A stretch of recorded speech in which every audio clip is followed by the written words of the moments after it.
সুপ্রিয় শিক্ষার্থী বন্ধুরা, আশা করি তোমরা ভালো আছো। তো আমি জুয়েল কিবরিয়া স্যার বাংলার ২৭তম বিসিএস শিক্ষা ক্যাডারের মাধ্যমে যোগদান করে সহকারী অধ্যাপক বাংলা এই পদে কর্মরত আছি। তোমাদের সামনে হাজির হয়েছি কারণ সামনে তোমাদের অনেকগুলি বিসিএস পরীক্ষা। আমি বিসিএস পরীক্ষার্থী বা যারা পিএসসির পরীক্ষার্থী তাদের নানান ব্যাপারে কথাবার্তা বলি, কোনো বিষয় নিয়ে তাদের সমস্যা থাকে সমাধান করার চেষ্টা করি। তো সেই সূত্র ধরে যেহেতু সামনে অনেকগুলি বিসিএস পর তোমাদের সামনে হাজির হয়েছে, তোমরা নিশ্চয়ই পড়াশোনা করছো, পাশাপাশি অনেকেই অনেক বিষয় নিয়ে হয়তো টেনশনে থাকো। তো আমি বাংলা বিষয়গুলো নিয়ে শিক্ষার্থীদের সাথে কথা বলে থাকি, সেই সূত্র ধরেই আজকে তোমাদের সামনে হাজির হয়েছি। আশা করছি ব্যস্ততার মাঝেও যদি আমার সাথে এইটুকু সময় তোমরা থাকো তাহলে আমার মনে হয় তোমাদের ভালো লাগবে। আমি চেষ্টা করবো ভালো লাগাতে। তো তোমাদের জন্য আবার শুভকামনা থাকলো, শুভেচ্ছা থাকলো। আমি আজকে তোমাদের সামনে ব্যাকরণের একটি বিশেষ বিষয় সন্ধি, এটা নিয়ে একটু কথা বলবো। তো সন্ধি এটি কিন্তু শুনতে ভালো লাগে, শব্দটি সন্ধি শব্দের অর্থ মিলন, তোমরা জানোই। কিন্তু সন্ধি পড়তে গেলে কিন্তু এত ভালো লাগে না। সন্ধি পড়তে গেলে অনেকেই এত নিয়মের মাপে আছে, এত জটিলতা, এত কিছু, এর মধ্যে অনেক শিক্ষার্থী বিভ্রান্ত হয়, অনেকে অপছন্দ করে, পড়তে চায় না বা মনেও রাখতে কষ্ট হয়। আমি চেষ্টা করবো আজকে সন্ধিটাকে একটু তোমাদের সামনে একটু উপভোগ্য করে উপস্থাপন করার। আমার মনে হয় যে তোমরা যদি আমার ক্লাসটুকু করো, আর আমি অনেক খুব বেশি সময় তোমাদের কাছ থেকে নিবও না, আমি চেষ্টা করব বিসিএস পরীক্ষা কিংবা পিএসসির অন্যান্য গুরুত্বপূর্ণ পরীক্ষাগুলিতে যে নিয়মগুলি থেকে বেশি প্রশ্ন হয়, অর্থাৎ গুরুত্বপূর্ণ যে ধরনের নিয়মগুলি আমাদের লাগবে তোমাদের সামনের দিনগুলিতে পরীক্ষা অবতীর্ণ হতে হলে, সেই নিয়মগুলি তোমাদের সামনে একটু সহজ করে সরলীকরণ করে উপস্থাপন করার চেষ্টা করব। আশা করছি তোমরা আমার ক্লাসটি উপভোগ করবে। তো আমরা সন্ধি সম্পর্কে অনেক প্রাথমিক কথাবার্তা আছে, সন্ধি কত প্রকার, কি কি ইত্যাদি ইত্যাদি, সেই সমস্ত প্রচলিত গদবাঁধা কথা আমি পরিহার করছি, তাই না? কারণ ওই ধরনের কথাবার্তাগুলি তোমরা সবাই এমনিতেও জানো। আমি তোমাদের গুরুত্বপূর্ণ সময় ওই ধরনের অযথা কথা বলে নষ্ট করতে চাই না। আমি সরাসরি গুরুত্বপূর্ণ একটা পদ্ধতি মেথডে চলে যাচ্ছি। দেখো, আমার প্রথম যে নিয়মটি তোমাদেরকে করাবো, নিয়ম 1, সেটি হচ্ছে লিখে নিতে পারো তোমরা, জ ফলা ইজ ইকুয়াল টু রস্বই। এটুকুই নিয়ম। আমরা এই থাকলে এই হয়, এই থাকলে এই হয়, এটা থাকলে এটা হয়, এত কিছু জটিলতায় আমার যাওয়ার দরকার নেই। আমরা স্রেফ, আমি বলেছি, সরলীকরণ করে সন্ধিটি তোমাদের সামনে উপস্থাপন করব। এটি আমার চ্যালেঞ্জ। দেখা যাক আমি তোমাদের সামনে এটি করতে পারি কিনা, এটি আমার। তো আমরা বলছি জ ফলা ইজ ইকুয়াল টু রস্বইকার। নিয়মটি কি? জ ফলা ইজ ইকুয়াল টু রস্বইকার। দেখো, শব্দটি হচ্ছে প্রত্যুত্তর। এটি আমাদের সন্ধি বিচ্ছেদ যদি আসে পরীক্ষা যায়, প্রত্যুত্তরের সন্ধি বিচ্ছেদ কি? আমি জানি যে তোমরা অনেকে হয়তো এটা আগে থেকে পারো, কিন্তু পারা আর জিনিসটা বোঝা কিন্তু একটু ভিন্ন। আমরা চাই একটু বুঝতে, যাতে আমরা প্রচলিত বা জানা জিনিসটাও পারবো, এবং সন্ধির অনেক অপরিচিত শব্দ, অপ্রচলিত শব্দ যদি পরীক্ষা আসে আমরা যেন পারি। অর্থাৎ আমি যদি বুঝে রাখি বিষয়টি, তাহলে কিন্তু আমার কমনের বিষয় থাকবে না। শব্দটি এলে আমি পদ্ধতিগতভাবে সেটি বিচ্ছেদ করতে পারবো, ঠিক আছে, বিশ্লেষণ করতে পারবো। তাহলে প্রত্যুত্তর, দেখো আমরা লিখেছি জ ফলা ইজ ইকুয়াল টু রস্বইকার। তাহলে আমার এখানে ত এর সাথে জ ফলা আছে, জ ফলার পরিবর্তে আমরা দিব কি? তাহলে জ ফলাটা কিন্তু এইখানে না, রস্বইকারটা এইখানে হবে না, জ ফলাটা ত এর। জ ফলাটা কার? ত এর। তাহলে আমরা রস্বইকার দিব কার সাথে? ত এর সাথে। জ ফলা কিন্তু একক নয়, অর্থাৎ ত এর সাথে যুক্ত ব্যঞ্জন। ফলে জ ফলার পরিবর্তে যে রস্বইকার, সেটা আমাকে দিতে হবে ত এর সাথে। ত এর সাথে দিলাম, কিন্তু ত এর সাথে আগে থেকে যে একটু রস্যকার আছে, একই ত এ রস্বই রস্য দুটো কি থাকবে? না, নিশ্চয়ই থাকবে না। একটা ব্যঞ্জন, একটা রস্বই আবার একটা রস্য, দুটো তো দেওয়া যাবে না। রস্বই তো আমাকে দিতে হবে, নিয়ম। আগের যে কার বা আগের যে স্বরটি থাকবে এর সাথে যুক্ত কার, সেই কারটি পিছনের যে অংশটুকু থাকলো তয়ে তয়ে র, এর সামনে বর্ণ হয়ে চলে যাবে। এই রস্যকারটি এখানে গিয়ে কি? বর্ণ হয়ে যাবে, বর্ণ। তাহলে আমি যদি এটাকে একটু পরিষ্কার করে লিখি, তাহলে জিনিসটা দাঁড়াবে এমন যে প্রতি যোগ্যে রস্যটা বর্ণ হয়ে গেল, তাহলে উত্তর। আচ্ছা, আরেকটু দেখো, ইত্যাদি। এটি আমি জানি তোমাদের জানা আছে কি হবে উত্তর, কিন্তু উত্তরটা জানা থাকলে পদ্ধতি দেখো। কিংবা আমরা যদি অন্য শব্দে যাই, অভ্যাস, একটু কম প্রচলিত শব্দ সন্ধির বইয়ে থাকে, অভ্যাস।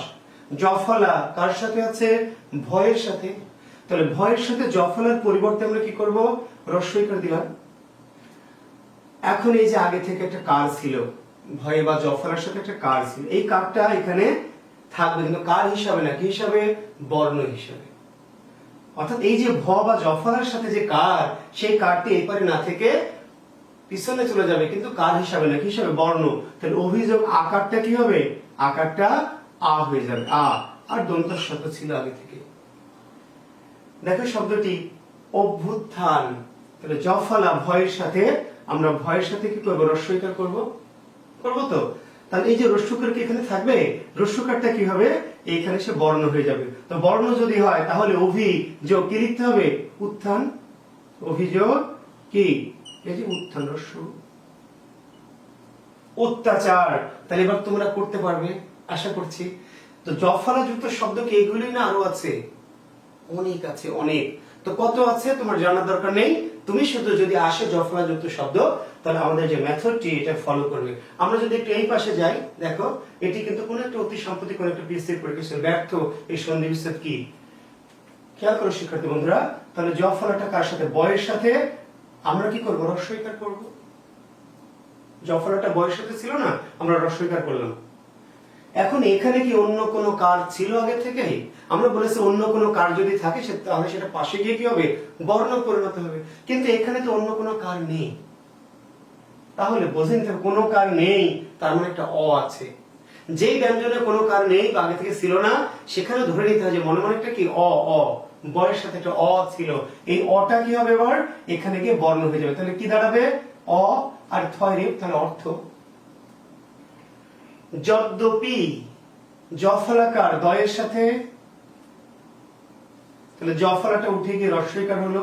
এখানে কি দয়ের সাথে কোনো কার আছে বা ছিল, মনে হচ্ছে ছিল না, কিন্তু আগে থেকে একটা কার, দয়ের দ, অ, প্রত্যেকটি ব্যঞ্জনে কিন্তু একটা করে অ থাকে। এই অটা এখানে যুক্ত হয়ে তাহলে কি হবে, অপি, কি হবে, অপি। প্রত্যুষ, তো এই যে জফলা তয়ের সাথে, জফলা কার সাথে, তয়ের সাথে, তো তয়ের সাথে জফলাটা আমি রস্বইকার করলাম। এখন এখানে কিন্তু দীর্ঘকার আছে, তো তাহলে আরো সহজ, দীর্ঘকার যদি থাকেই তাহলে আমি তো তয়ের সাথে রস্ব আর দীর্ঘ দুটো রাখবো না, রস্বইটা আমি দিয়েছি, আর দীর্ঘটা কি করব, দীর্ঘটা এই পাশে গিয়ে কি হবে, বর্ণে পরিণত হবে। এখন দেখা গেল যে পরীক্ষায় থাকবে প্রতিযোগুষ। এখন শিক্ষার্থী কিন্তু মুখস্থ করেছে প্রত্যুষ, না প্রতিযোগুষ, প্রতিযোগুষ, না প্রত্যুষ, প্রত্যুষ, প্রতিযোগুষ। যখন প্রতিযোগুষ এভাবে থাকবে কয়ে, তো সে বুঝতে পেরেছে উত্তরটা প্রতিযোগুষ। কিন্তু দেখা গেল এটি কিন্তু উত্তর দিলে ভুল হয়ে যাবে। কেন, কারণ আসলে প্রতি তো ঠিকই আছে, কিন্তু উষ, কোন উষ, এই যে দীর্ঘকার। কেন দীর্ঘকার, দীর্ঘকার এই জন্য যে এই যে এটা দীর্ঘ, তো দীর্ঘ যখন ওই পাশে যাবে দীর্ঘ হবে। যদি রস্য থাকতো তাহলে রস্যও হতো, যদি আকার থাকতো আ হতো, অকার থাকলে কি অ হবে। তার মানে এখানে দীর্ঘ থাকার জন্য কিন্তু এটা দীর্ঘ হবে, রস্য হবে না। আবার যখন আমরা অভ্যুত্থান করলাম তখন আবার কিন্তু দীর্ঘ হবে না, কারণ ওখানে রস্য ছিল, তাহলে রস্য হবে, তাই না। যখন আমরা ধরেন ব্যতিক্রম করছি, ব্যতিক্রম এর সন্ধি বিচ্ছেদ আসবে, ব্যতিক্রম এর সঠিক সন্ধি বিচ্ছেদ নিচে কোনটি, তাহলে লক্ষ্য করো শিক্ষার্থী বন্ধুরা, এই যে দেখো জফলাটা আছে কার সাথে আছে, বয়ের সাথে। জফলা কার সাথে, বয়ের সাথে, তাহলে আমরা জফলাটাকে কি করছি, রস্বইকার করছি, করলাম। এখন বয়ে কি অন্য কোনো কার আছে, নাই, নাই মানে বয়ের সাথে একটা অ আছে। তাহলে আমরা এই যে তিক্রম আছে পিছনে, এই তিক্রমের পূর্বে একটা কি করব, ওই অটাকে এখানে নিয়ে আসবো, তাহলে বিযোগ অতিক্রম। যখন শব্দটি আবার ব্যাঘাত হবে, ব্যাঘাত, তাহলে জফলাটা বয়ের সাথে চলে গেল বি যোগ এই কারটা কি হয়ে যাবে, আকার, তাহলে বিযোগ কি, আঘাত। একটু যদি একটু বড় শব্দ লিখি শিক্ষার্থী বন্ধুরা, দেখো একটি শব্দ হচ্ছে এমন, প্রত্যাবর্তন, প্রত্যাবর্তন। তাহলে এই যে জফলাটা তয়ের সাথে, তাহলে তয়ের সাথে জফলাটা কি হবে, রস্য হয়ে যাবে, তাহলে প্রতি। এখন তয়ে কিন্তু কার আছে, আকার, মানে এই আকারটা তো এদেরই, এদের সাথে যে আকার আ, এই আকারটা তখন কি হয়ে যাবে, আ, তাহলে আবর্তন। যদি আমরা বলি প্রতি কি, প্রত্যল্প, প্রত্যল্প, কিংবা কোনো হয়তো বই আরো একটা শব্দ আছে অত্যল্প, তাহলে প্রত্যল্প বা অত্যল্প। তাহলে জফলাটা তয়ের, আমরা রস্বইকার করলাম, তয়ের সাথে রস্বইকার দিলাম, কিন্তু তয়ে কোনো কার এখানে দেখছি না মানে ধরে নেব একটা কি অ, তাহলে প্রতিযোগ অল্প। আবার অত্যল্প তাহলে কি হবে অতিযোগ, এই যে এখানে কোনো কার আগে থেকে ছিল না, তো ওখানে আগে থেকে কোনো কার ছিল না বা নাই মানে ধরে নিতে হবে ওর সাথে একটা করে অ, যে অটাকে আমরা বলি লীন বর্ণ, অর্থাৎ এমন একটি বর্ণ যেটা থাকবে কিন্তু দেখা নাও যেতে পারে, তো এই অটা আমরা ধরে নেব। এখানে প্রতিযোগ কি, তাহলে প্রতিযোগ অল্প। একইভাবে অত্যাচার, বুঝতে পারছো, অতিযোগ আচার, প্রত্যাশা প্রতিযোগ আশা। তাহলে জফলাযুক্ত শব্দ যখনই আমরা বিচ্ছেদ করব তখন এরকম শব্দ আরো অনেক উদাহরণ আমরা দিতে পারবো। একটি নিয়মে আমরা হয়তো আধা ঘন্টা ধরে করবো, সেটা আমি চাই না। আমরা চাই যে আপনারা মেথডটি যদি বুঝে নেন 5-10টি শব্দের মধ্য দিয়েই, তাহলে আপনাদের কাজ কিন্তু কি কাজ, যে আমি যে মেথডটা দিচ্ছি আপনাদের কাজ হচ্ছে বাসায় গিয়ে আপনাদের যে বই পুস্তকগুলি আছে সন্ধির সেগুলো বের করবেন, করে জফলাযুক্ত শব্দ খুঁজে বের করে এই পদ্ধতিতে নিজেরা কি করবেন একটু ভেঙে দেখবেন। ভেঙে দেখলে হবে কি যে আপনার আত্মবিশ্বাসটা বাড়বে। অথবা যদি এমন কোনোটা মনে হয় যে এটি তো হচ্ছে না, যদি মনে হয় তাহলে আমার সাথে যোগাযোগ করতে পারবেন। আমরা যেটাতে দিচ্ছি ওখানে মেসেঞ্জারে আপনার মেসেজ করে আমাকে জানাতে পারবেন। আমার ধারণা এবং আমার বিশ্বাস, আমি যেহেতু বাংলা নিয়ে দীর্ঘদিন ধরে গবেষণা করছি, এর সাথে আছি, আমার বিশ্বাস যে এই পদ্ধতিটা আপনার জন্য খুবই ফ্রুটফুল হবে এবং ভালো লাগবে। কারণ অনেক মেমোরাইজ না করে আপনি এই পদ্ধতি দিয়ে দিয়ে শব্দগুলোকে ভাঙবেন। দেখেন আমি একটু নিচে দুটো শব্দ লিখেছি, আমি একটু দেখানোর চেষ্টা করছি যে দুটো শব্দ আমার নিচে আছে, একটু নদ্দম্বু, একটি মশাধার, একটু কঠিন শব্দ, একটু অপ্রচলিত বা কম প্রচলিত শব্দ নদ্দম্বু। জফলা আছে, মশাধার, এই দুটি শব্দের ক্ষেত্রে জফলাটা রস্বই না হয়ে দীর্ঘই হবে। এই ক্ষেত্রে একটু লিখবেন যে এই দুটো শব্দ জফলা ইজিক্যাল রস্বই আমরা লিখেছিলাম, কিন্তু এই দুটি শব্দের ক্ষেত্রে জফলাটা কি হবে দীর্ঘই, বাকি সকল কথা কিন্তু কি আগের মতোই থাকবে। তা আমরা একটু করে দেখি। দেখেন তাহলে জফলাটা কার সাথে আছে, দয়ের সাথে, তাহলে রস্বই দিয়েছি আমরা এতক্ষণ, এই দুটি শব্দের ক্ষেত্রে দয়ের সাথে আমরা দীর্ঘই দিব। আর এখানে কি অন্য কোনো কার আছে, আগে থেকে কোনো কার নাই, যদি কার যেহেতু নাই কাজে ময় এবং রস্বর আগে আমরা একটা অ দিব। আমরা যদি এইটাতে যে দেখেন জফলাটা দন্ত শয়ের সাথে, তাহলে আমরা দন্ত শয়ের সাথে কি করছি দীর্ঘইকার দিচ্ছি, রস্বই না দিয়ে দীর্ঘইকার দিচ্ছি। আর এই যে এদের সাথে কিন্তু একটা কার আছে, আকারটা এদের না, আকারটা কাদের, ধয়ের কিন্তু না এদের, এদের যে কার আকার, সে আকারটা কি হয়ে গেল, আকারটা হয়ে গেল আধা। এখন যদি কেউ প্রশ্ন করে শিক্ষার্থী বন্ধুরা, আমরা যে বললাম জফলা ইজিক্যাল রস্বই, তাহলে এই দুটো ক্ষেত্রে দীর্ঘই কেন হলো? আসলে জফলা ইজিক্যাল রস্বই বা দীর্ঘ দুটি হতে পারে, কিন্তু ম্যাক্সিমাম ক্ষেত্রে কিন্তু রস্বই হয়। আমরা ঝামেলাটা পরিহার করব যে রস্বই দিব আর এক দুটি শব্দ যেখানে দীর্ঘই হয় আমি একটু আলাদা করে আমরা মনে রাখলাম, তাহলে আমাদের জটিলতাটা যদি রস্বই বা দীর্ঘ দুটোই হয় আমি মনে রাখি, তাহলে কোথায় রস্বই কোথায় দীর্ঘ আমি কনফিউজ হয়ে যাচ্ছি বা আমার এলোমেলো লাগছে। আমি কিন্তু বলেছি সরলীকরণ করতে চাই, সরলীকরণ করতে গিয়ে আমরা এটি ভাববো যে জফলা যেগুলো রস্বই, তাহলে আমরা অনেক শব্দ শত শত শব্দ যেগুলো জফলার জন্য রস্বই। তাহলে এক দুটি শব্দ এখন কেন, কারণ বানানটাকে আসলে বানানের ফ্যাক্টর, মূল বানানকে অবিকৃত, অর্থাৎ এখানে যে রস্বইকার দিই তো নদী বানান তো রস্বই না, নদী বানান কি দীর্ঘই। এই যে মসি, আমরা বলি ওসির সে মসি বলো, তাই না, সেই মসি মানে কালি বা কলম, তাহলে মসি বানানটা দীর্ঘইকার। ফলে মূল বানানকে অবিকৃত রাখতে গিয়ে জফলার জায়গায় কোন কোন ক্ষেত্রে দীর্ঘইকার হয়। তো সেটি উদাহরণ খুবই কমে, 1, 2, 3, 4টা, তো সেইগুলো আমরা যদি আলাদা করে নেই তাহলে আমি সরলীকরণ হয়ে গেল যে রস্বই দীর্ঘই, কোথায় রস্বই কোথায় দীর্ঘই না, জফলা ইজিক্যাল টু রস্বই আর দু একটি ক্ষেত্রে কি দীর্ঘই। তাহলে প্রশ্ন হবে নদ্দম্বুতে কোন কোন বর্ণের সন্ধি হয়েছে, কোন কোন বর্ণে।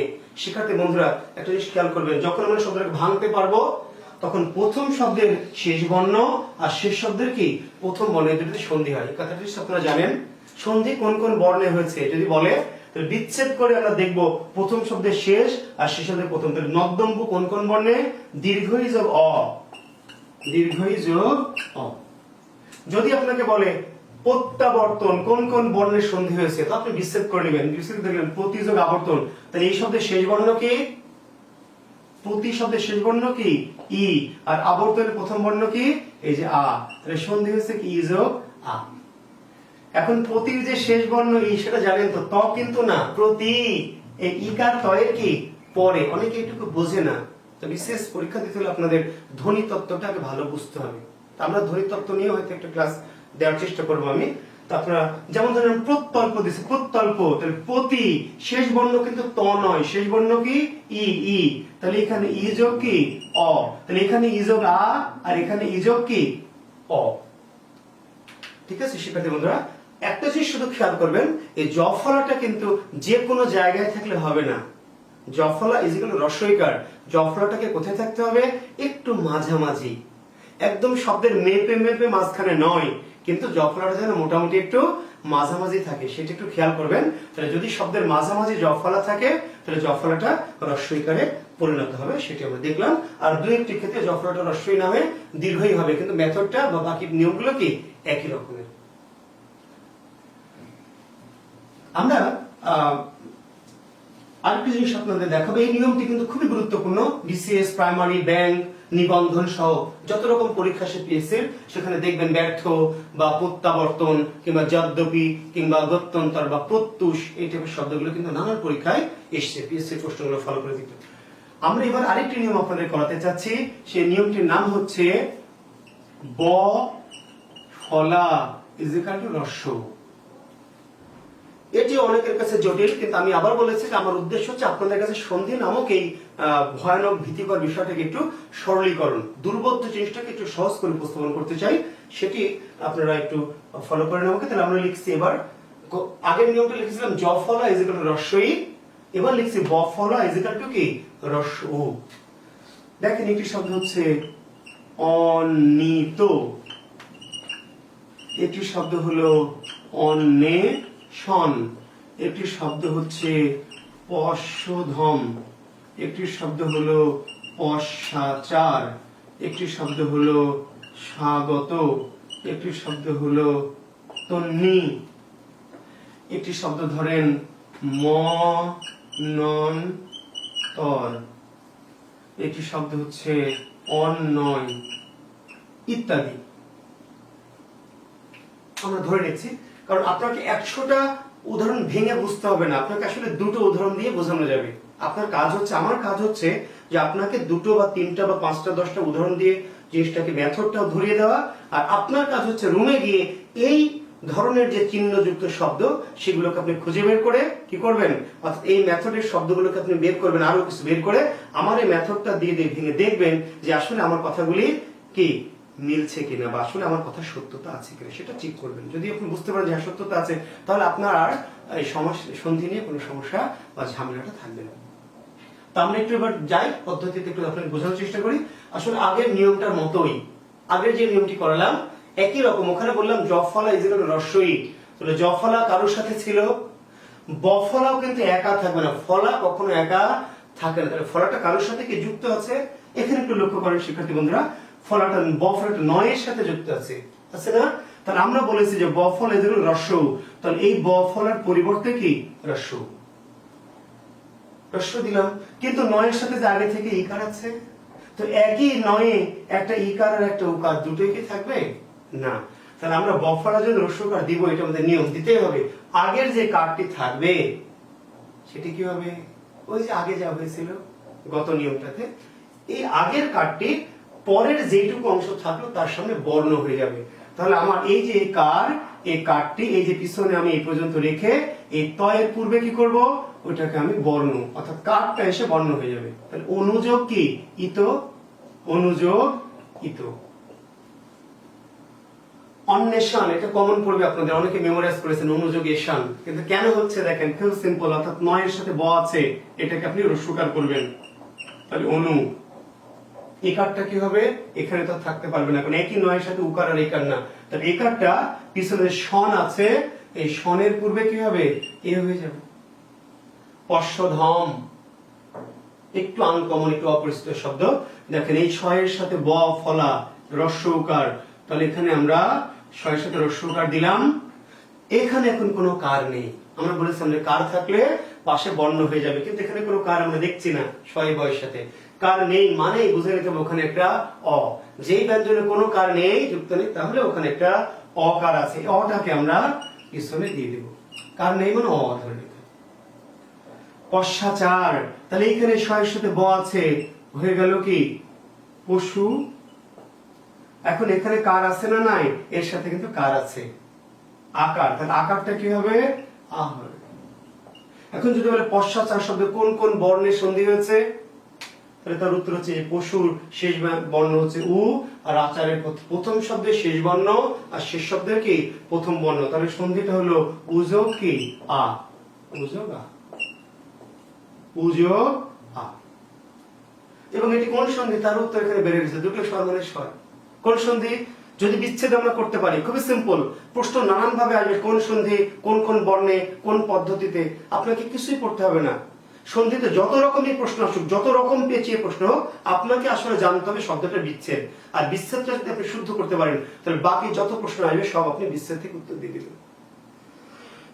এবং বিচ্ছেদ থেকে উত্তর দিতে হলে আপনাকে জানতে হবে যে ভাঙার পরে প্রথম শব্দের শেষ বর্ণ এবং শেষ শব্দের কি প্রথম বর্ণ দুটো আপনি দেখবেন। এই যে উযোগ, তাহলে দুটোই স্বর, স্বর সন্ধি। দুটো স্বর হলে কেবল স্বর, যদি ব্যঞ্জন স্বর হয় তাহলে ব্যঞ্জন, স্বর যে কোনো একটি ব্যঞ্জন এলে কি সেটি ব্যঞ্জন, দুটো স্বর হলে শুধু স্বর। ওকে, দেখেন স্বাগত, তাহলে যে ব আছে স্বরের সাথে, তাহলে সু যোগ কি বলেন, সুযোগ কি, বয়ের শয়ে বয়ের সাথে কার আছে না আকার, তাহলে সুযোগ কি আগত।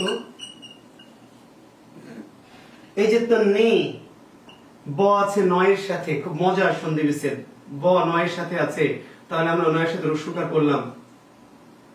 এখন এখানে একটা কার ছিল, এইদের সাথে কার দীর্ঘই কার, তাহলে দীর্ঘই হয়ে গেল। আমরা বলেছিলাম পিছনের অংশের সামনে বসবে, কিন্তু পিছনের অংশে তার কিছু নাই, তো না থাকলে কি আমরা নতুন করে যুক্ত করে দেবো না, না থাকলে আমাদের কিছু করার নাই, তাহলে সির্ফ এইটি আমাদের থেকে যাবে, তনুযোগ দীর্ঘই।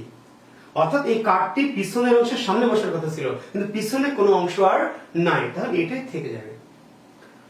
মন্বন্তর, তাহলে এই যে বয়ের সাথে আমরা রস্যকার করব মনু, আর এইখানে আমাদের কোনো কার নাই, কার নাই মানে আমরা ধরে নিব কি একটা অন্তর।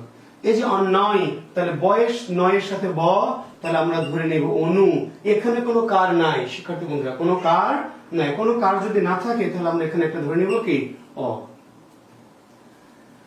তাহলে এই যে বফলা যুক্ত শব্দ কিন্তু আমাদের কি আরো অনেক শব্দ হয়তো আমরা খুঁজে পাবো, আপনি পাবেন, তো অনেক যে যাই খুঁজে পান বফলা যুক্ত শব্দ সন্ধির চ্যাপ্টারে যেগুলো খুঁজে পাবেন সেগুলো আপনি আমার এই তালিকার সাথে নিচে যুক্ত করবেন, করে নিজে নিজে কি করবেন একটু আমার এই মেথডটা দিয়ে ভাঙবেন। যখন ভেঙে দেখবেন যে না এটা হচ্ছে, তাহলে আপনার আত্মবিশ্বাসটা বাড়বে।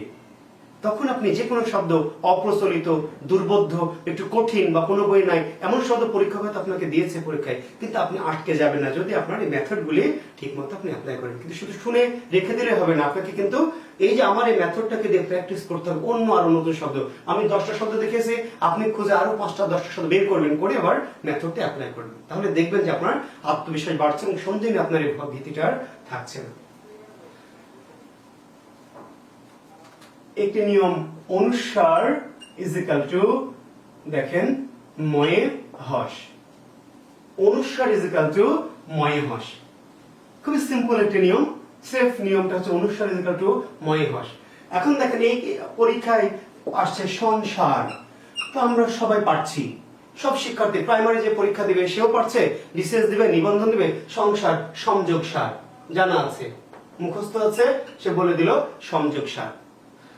কিন্তু দেখা গেল যখন আসছে আবার প্রিয়ং বদা, তখন অনেক শিক্ষার্থী আবার আটকে যাচ্ছে, কিংবা যখন আসছে সংখ্যা, তখন অনেকে ঠিক মতো উত্তর দিতে হতে পারছে না, কারণ সংসার বা সংবাদ বা সঙ্গীত সংরক্ষণ, ওই যে 9 10 বই বা প্রচলিত বই আছে, হয়তো প্রিয়ং বদা বা সংখ্যাটা নাই। তো আছে বা নাই না, আসলে যে আপনাকে জানতে হবে কেন, জ্ঞানের প্রথম শর্ত কেন, তাই না? নিউটনের মাথায় আপেল পড়েছিল, নিউটন যদি খেয়ে নিত, আপেল পেলে কি করবেন, খাবো, খেয়ে নিলে। কিন্তু তাহলে জ্ঞানী মানুষের, ভোগবাদী, পৃথিবীতে মানুষ দুই রকম, ভোগবাদী আর জ্ঞানবাদী। জ্ঞানবাদীর শর্ত হচ্ছে কেন। সাধারণ শিক্ষার্থীরা কি করে, কেন এটা প্রশ্ন করেন এবং জানিও না, সে শুধু বই আছে মুখস্থ করে নিল, তার কাজ শেষ। কিন্তু কেন যদি জেনে আপনি পড়েন, তাহলে আপনার জন্য সামনের পথগুলি কিন্তু সহজ হবে, সুন্দর হবে। তো এই যে বললাম যে কেন, এটা কিন্তু জানে না, কিন্তু আপনাকে শুধু দেখেন, শুধু অনুস্বার ইজ ইকুয়াল টু ময়ে হস। এখন আপনি প্রিয়ং বদা করবেন, তাহলে এখানে আমার করার দরকার নেই, সির্ফ অনুস্বারের জায়গায় ময়ে হস, শেষ। এই যে সংখ্যা, তাহলে অনুস্বারের জায়গায় কি ময়ে হস। এই যে আমাকে হয়তো পরীক্ষা দিল সংযম, এই যে হয়তো পরীক্ষা দিল সংশ্লিষ্ট, এই যে হয়তো আমাকে পরীক্ষা দিল সংকীর্ণ, তাহলে এই অনুস্বারযুক্ত শব্দ অনেক আছে, কঠিন, সহজ, ছোট, বড়, মাঝারি, নানান রকমের, প্রচলিত, অপ্রচলিত, দুর্বোধ্য, সুবোধ্য, তাতে আমাদের কিছু যায় আসে না। আসলে আমরা সন্ধি বিচ্ছেদে যদি এরকম শব্দ আসে, তাহলে আমরা স্রেফ কি করব, অনুস্বারের জায়গায় ময়ে হস দিয়ে দিলাম, অনুস্বারের জায়গায় ময় হস দিয়ে দিলাম, অনুস্বারের জায়গায় ময় হস দিয়ে দিলাম। তাহলে এরকম আরো অনেক উদাহরণ আমাদের আছে। তো থাকলে আপনি আরো 50টা উদাহরণ খুঁজে বের করবেন, করে আপনি সেটাকে ভেঙে দেখবেন। এখন সন্ধিতে একটি প্রবলেম আছে, প্রবলেম যেটার জন্য আমরা শিক্ষার্থীরা বেশি বিভ্রান্ত হয়, যে নিয়মগুলো কিন্তু খুবই সিম্পল, কিন্তু দেখা গেল যে হঠাৎ করে এক দুটো শব্দ আছে যাদেরকে আমরা হচ্ছে নিপাত, নিষিদ্ধ কিংবা ব্যতিক্রম, এটাই সন্ধির এই ফ্যাক্টরটা অতিক্রম করতে পারলে নিয়ম কিন্তু কোনো বাধা না, নিয়ম সহজ। কিন্তু কিছু আছে যারা নিয়মটা মানে না সমাজে, তাই না? প্রচলিত একটা নিয়ম, ধরেন আমি যদি বাইক চালাই, তাহলে আমার কাছে গাড়ির কাগজপত্র থাকতে হবে, ড্রাইভিং লাইসেন্স থাকতে হবে, হেলমেট থাকতে হবে। কিন্তু একজন আছে লোকাল মাস্তান কিংবা ধরেন এলাকার নেতা, তো সে এগুলো মানে না, সে পুলিশ ধরলো, যায় মিয়া আমাকে চেনো তুমি, এলাকা আমার লাগবে, আমি অমুক, তাই না, সেক্রেটারি বা সভাপতি, তো সে কিন্তু বোঝাতে চায় যে তার জন্য এগুলো নিয়ম প্রযোজন। এবং অনেক সময় পুলিশ বাইরে তাকে ধরেও না, কারণ জানে যে এই এলাকার মাস্তান ধরলে আর চড়থাপ্পড় মারবে, কাজে সবার জন্য আইন প্রয়োগ করলে দেখা যায় 2-4 জনের আইন কিন্তু প্রয়োগ করছে না। তো আইন সবার জন্য সমান, এটি যেমন ঠিক, ঠিক তেমনি কারো কারোর জন্য কিন্তু কি আইন বিশেষ আছে, বিশেষ। তো ঠিক সন্ধিও যেহেতু আইন, আমি প্রথম একটা কথা বলছি আপনাদের, সন্ধির তো আইন আমরা পড়াচ্ছি, নিয়ম, আইন, ব্যাকরণ কিন্তু সংবিধান ভাষা। তো সংবিধানে সবার জন্য সবকিছু সমান, কিন্তু কেউ কেউ আছে বিশেষ। এই বিশেষগুলি আপনাদের বিপদগামী করবে। তো বিপদগামী যদি না করে, তাহলে আপনি ধরেন অনুস্বার দিয়ে 500 শব্দ তার আপনি মেমোরাইজ করলেন না, বুঝে নিলেন, কিন্তু 2-4-5 শব্দ আছে যারা একটু বিভ্রান্তিকর বা একটু নিয়মের বাইরে, তাহলে আপনাকে সেইগুলো কিন্তু মেমোরাইজ করতে হবে। নিয়মটা বুঝে, পদ্ধতিটা, মেথডটা বুঝে করতে হবে। আর ব্যতিক্রম, এইখানে যেমন একটি শব্দ হচ্ছে সিংহ, অনুস্বার দিয়ে সিংহ, কিন্তু ময় হস না হয়ে নয় হস, সিন যোগ হ। একইভাবে হিংসা, তাহলে হিন যোগ সা। আরেকটি শব্দ হলো হিংস্র, হিন যোগ স্র। তাহলে ময় হসের পরিবর্তে এই ক্ষেত্রে আমাদের নয় হস। অর্থাৎ এই শব্দগুলি দেখা গেল যে অনুস্বার ইজ ইকুয়াল টু ময় হস, আর কোন কোন ক্ষেত্রে কি অনুস্বারের পরিবর্তে নয় হস। তো আমরা যদি একটু নয় হস যুক্ত শব্দগুলোকে আলাদা করে একটু দেখে নিই, যে এগুলো নয় হস, আর এর বাইরে অনুস্বার থাকলে সেটি কি ময় হস। তাহলে আমাদের জন্য যে জটিলতাটা তৈরি হয় আমরা অ্যাভয়েড করলাম। এইগুলোর জন্য অনুস্বার নয় হস, আর এর বাইরে যে শব্দ, হয়তো এর সাথে আপনি আরো একটু দুটি পেতেও পারেন, আপনি আরো যদি গভীর গবেষণা করেন হয়তো আরো একটু দুটি পেতেও পারেন যেখানে নয় হস, তাহলে আপনি এর সাথে তালিকাটা লাগিয়ে নিলেন। এই তালিকাটা তো 3টির জায়গায় 4-5 শব্দ হলো, কিন্তু এর বাইরে যত শব্দ আপনি পাবেন ম্যাক্সিমামই কি আপনার ময়ে হস। তাহলে আমাদের ঝামেলাটা কিন্তু আমরা পরিহার করতে পারলাম। ঠিক আছে শিক্ষার্থী বন্ধুরা? তো আমরা আরেকটি নিয়মে কি যেতে পারবো না শেষ করে দেব? আরেকটি নিয়ম আপনাদের দেখি, একটি মজার নিয়ম দিয়ে শেষ করতে চাচ্ছি আলোচনাটি। শব্দটি দেখেন, নিয়মটি হলো 3 = 1, 3 = 1। এখন এটি প্রশ্ন হচ্ছে, স্যার 3 = 1, এটা আবার গণিতের নিয়ম, এটা কেমন 3 আবার 1 কেমনে হয়? খুবই জটিল লাগছে, কিন্তু দেখেন 3 = 1 কেমনে? 3 = 1, এই যে গ জ ড দ ব, এটা হলো 3 বর্গের 3 বর্গ, বোঝেন তো? ক বর্গ, চ বর্গ, ট বর্গ, ত বর্গ, প বর্গ, বর্গ ক খ গ, তাহলে বর্গের 3 = 1, ক চ ট ত এবং কি প। কোন সন্ধি শব্দে যদি গ জ ড দ ব থাকে, তাহলে যখন আমরা বিচ্ছেদ করব সেখানে কি হয়ে যাবে? ক চ ট ত প। যদি আপনার এই মেথডটা বোঝা থাকে, তাহলে অনেক শব্দ আপনার কাছে দেখতে সহজ হয়ে গেছে। যেমন দেখেন একটি শব্দ হচ্ছে বাঘ, গিস, এটি আপনার সন্ধি হচ্ছে বাগিস। এই যে দেখেন মধ্যাংশে গ আছে, তাহলে গ = কি ক, এবং এখানে কিন্তু হস, একটু মনে রাখবেন এটা হস, গয়ে হস, অর্থাৎ গ জ ড র পরিবর্তে ক চ ট ত প, কিন্তু হসটা কিন্তু একটু ফ্যাক্টর, যে নিয়মে হস আছে সেটুকু মাথায় রাখতে হবে। হসের সঙ্গে সন্ধির বিচ্ছেদের সম্পর্ক অত বেশি গুরুত্বপূর্ণ না হলেও কোন সন্ধি, সেই ক্ষেত্রে হসগুলো একটু ফ্যাক্টর হিসাবে কাজ করে। তো সেটি আমি যদি পারি কোনোদিন আলোচনা করছি। দেখেন বাগিস, তাহলে গটা কি হচ্ছে ক, খেয়াল করবেন ক, আর এইটা যে এর সাথে যে কার আছে, কারটা কি হবে, বর্ণ হয়ে যাবে। যদি পরীক্ষা আসে তাহলে শিক্ষার্থী বন্ধুরা, তাহলে আমরা যদি এই উদাহরণটাতে আসি, বাগাড়ম্বর, তাহলে আমরা দেখছি যে এখানে গ দেখতে পাচ্ছি, তাহলে গ কি হবে, এই যে ক বা যোগ কি, এই যে গ এর সাথে যে কার, সেটা স্বাভাবিকভাবে এখানে গিয়ে আ রম ব। এখন যদি বলে এটি কোন সন্ধি, কোন সন্ধি প্রশ্ন করতে শুধু সন্ধি বিচ্ছেদ চাইবে তা তো না।